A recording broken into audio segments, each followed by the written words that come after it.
So good morning. Today we have a very special guest in our show. He comes from France and has been living here in Vietnam for over 5 years. And he will tell us a lot about his stories, particularly his experience here in Vietnam. So thank you, Mr. Guy, and thank you so much for joining us today. So could you tell us a little bit about yourself? Okay. Thank you, Thang, first to invite me to share about my experience for your audience. I appreciate it. So a little bit, few words about myself. I'm French, so I live in France before, and then 5 years ago I decided to come to Asia. So first I was traveling around. I traveled to Thailand, to Laos, to Cambodia, to Vietnam. I was at that time spending more time in Cambodia, and then I decided 4 years ago to move and to really settle to live in Vietnam. Yeah, so you must have a lot of experience, right? And you have been traveling to a lot of places in Vietnam. So what do you think about our country and Vietnamese people? Yeah, so first, the first impression I had when I was just arriving, it's like from a Western perspective, when you come to Asia, everything is totally new, everything is totally different. And especially in Vietnam, I found a good mix between the traditional aspect of the country that you find outside of the big cities, as well as very modern cities like Ho Chi Minh City, Da Nang, and Hanoi, for instance. And then when I come here, I could really be amazed by the different cultural aspects that I have from overseas. The food is also very delicious. I also find very nice people and friendly people that kind of welcome me here. And that's why I finally decided to settle here in Vietnam. Okay.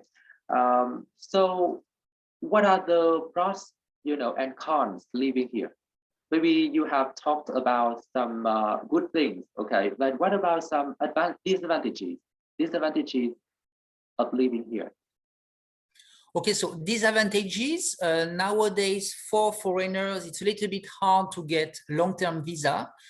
So if we don't find a job here, or if we don't invest in Vietnam, it's pretty hard to be able to live here for a few months. Before it was more easy, so it was easier for foreigners to discover Vietnam, but right now things change a little bit. Another disadvantage in big cities, especially, that's the pollution and the crowd. So personally, I have my own motorbike, but I try to avoid to go on the street when it's too crowded. Nowadays, because this is lockdown in most of the cities, we can rediscover the cities from another angle. But normally, yeah, this is another disadvantage that we have with the pollution in big cities. We have to have a mask, and we have to be aware about that. Yeah, I used to live in Hanoi, and yeah, pollution is a problem in many big cities. Okay, yeah. So now let's talk about some of your projects, right? I know that you have a website and even a channel on YouTube in which you share a lot about, the advice to foreigners to live, invest, and do business here in Vietnam. So could you tell us a little bit about these things? Okay, what are you doing, right?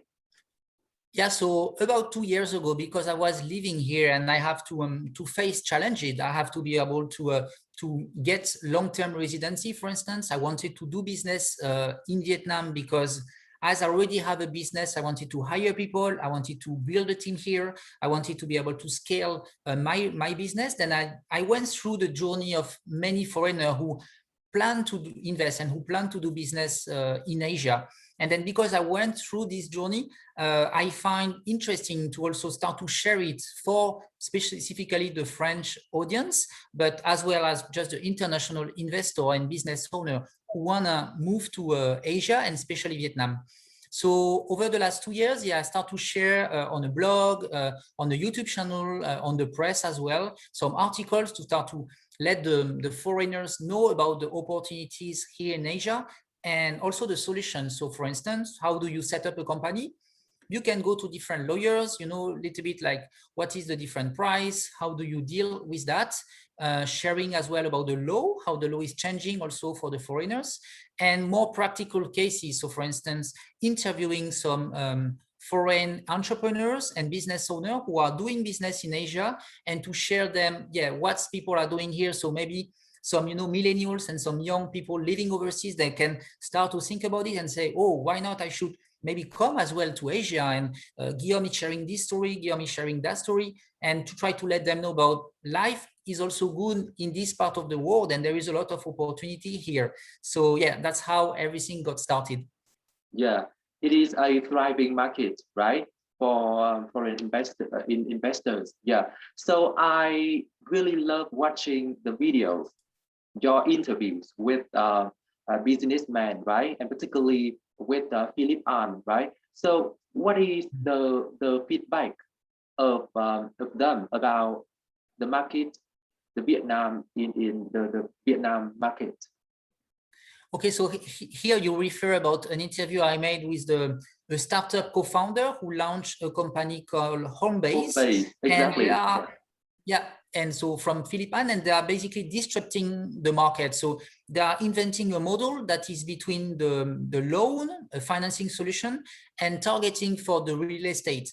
So this is what you have a lot in Asia. You have a lot of startups that are coming here to disrupt things, mostly in fintech, in IT, in edtech as well, education. For instance, this is like component that you have a lot in Asia. And so yes, through this interview, I want to share what foreigners and what people are working on a day-to-day basis, and share the inspiring journey moving from, for instance, the US to Vietnam for Philip. So the echo and the feedback and the experience I get are mostly that here there is a lot of opportunities, but as well you can also have a lot of traps. So it's better to know the market. It's better to rely on consulting firms here or foreigners here that can give you some hints first, some advice before you really invest, right? If you want to invest a few $1,000s, for instance, don't do it alone. Just try to get information, try to connect with some entrepreneur living in Vietnam, and then you will get the proper information, and then you will be able to really make the better decisions. Yeah, so it is about investing. It is about doing business here in Vietnam, right? What are the pieces of advice for those who want to live here and want to even get married to a Vietnamese person here in Vietnam? I know you have a video about that, right? It is so interesting. So I share a lot. I don't necessarily want to only talk about business and about investment first, because it will be too boring, and as well just because I want to bring diversity to my channel. So I try to invite people with different experience, talking about other subjects that are not only related to business and investments. I would just say, the first advice, like, come to Vietnam and try to get to know the country. I think it's not like this country won't fit for everyone. For me, it fits. For many of my friends, it fits. I know many people who like to be living here and they also find a good mix, their own good mix that fits like everyone have different tastes, right? It's just, yes, if you want to move to Asia, just come here, similar as what I did before. Come here, travel to the different countries, try to make some friends with the local community, with expats living in different towns across the different countries, and then trying to find something that fits you. And if you are an entrepreneur in all of those countries in Asia, you have opportunity. Recently, I interviewed someone from Laos who also opened a franchising business. She's succeeding quite well. In Cambodia, this is the same. There is a lot of opportunity. There is a lot of Chinese investment in Cambodia, so it's also an attractive country if you want to do business. And obviously in Vietnam, the same, right? I've been sharing a lot about that. And it's just a matter of finding what fits you and what is the best for your expectations as well in terms of country to be living in. Yeah, I watched the video that you posted online, right? About a young woman in Laos, doing business in the coffee industry, right? It is so Yeah, amazing. exactly. Thank you so much for sharing the story. Okay, so now let's talk about, I want to talk about your hometown, right? Because I know that France is an amazing country. And could you tell us a little bit about your hometown? We are so curious.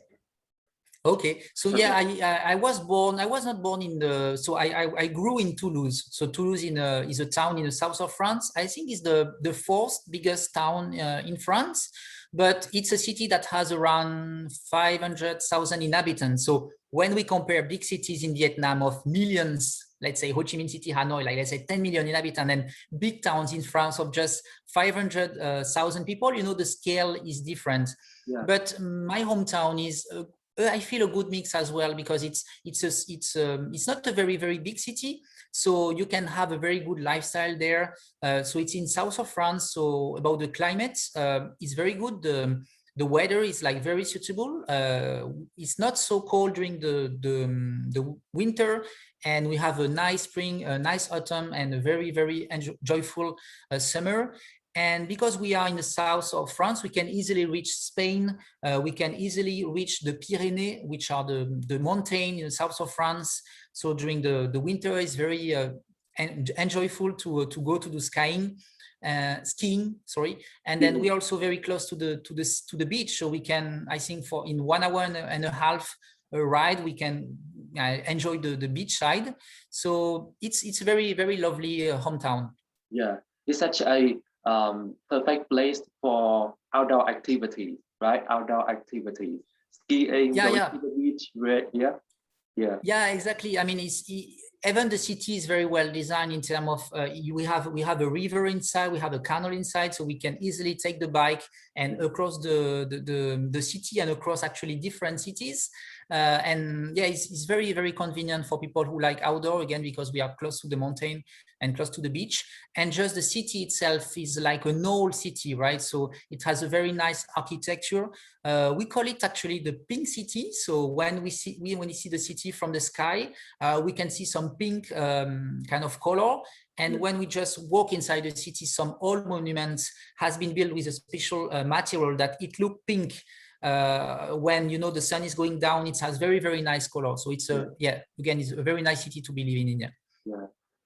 France has a rich culture and history of architecture, right? What you somehow see in some cities in Vietnam, like in Hanoi and even Ho Chi Minh City, right? It is so amazing.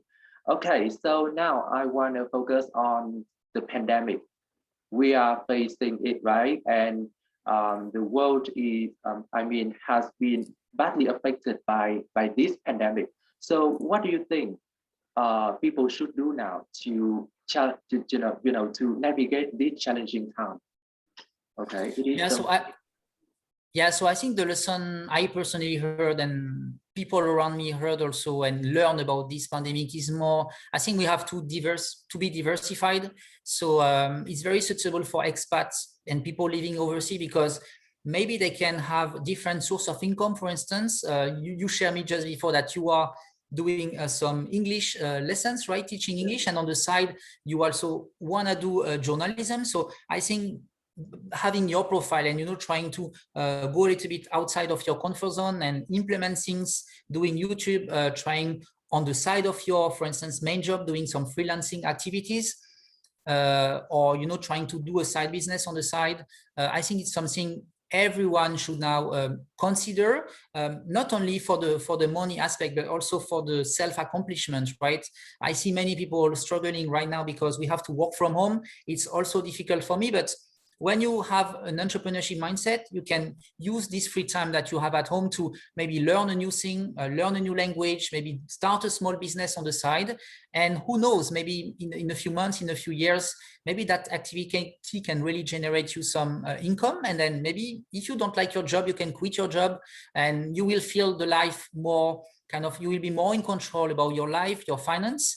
And I think it's something everyone should consider at this pandemic time. Yeah, I agree with you, right? We suffer a lot from this disease, but we also learn from it, right? We learn how to to thrive and learn how to survive even, right? And particularly I love that you've said that we should spend this time to invest more in ourselves, right? I really love that. So at the end of the talk, I would like to ask you the only question, which is about moving to live in another place, right? With foreigners, it is not something new, and maybe you like it, right? But for Vietnamese people, particularly for the older generation, if you move to some different places to live or even to work, and you change something a little bit, which is a little bit difficult for young people. So what is your advice to them? Okay. So advice more for the older generation? Yeah, or for the older younger? and even for the younger generation. Yes. Yeah, so I think it's always good to explore. Maybe I didn't travel enough, when I was in Europe before. It's very easy when you are in Europe to take a flight and to reach different destinations. Right now, obviously, it's very hard to implement that because of the current pandemic. But yeah, I think even in Vietnam, like kids can easily get a motorbike at a very young age, and it's easy, right, to travel in Vietnam. I mean, I cross the country from the south to the north, and I feel that it's a nice place to be traveling in Vietnam. You have a lot of diversity. So I would encourage older generation to maybe explore the north if they are from the south, and the opposite, right? Because Vietnamese have different way of seeing things, way of interacting with each other. And then for the young generation, even more, because it's a way for them to grow, to be by themselves, to try to do again different things to enrich their journey, and to be able to be again more comfortable talking to foreigners, for instance, and just enjoy life. Thank you. Enjoy your life. It is a good message. I love that. Thank you, Mr. Guy, so much for joining us today. And I hope one day we can meet face to face. Okay. Yeah. Yeah, sure. I love your story. Thanks for the invitation again. Yeah. Thank you. Thank you again. Thank you. Bye-bye. Bye-bye.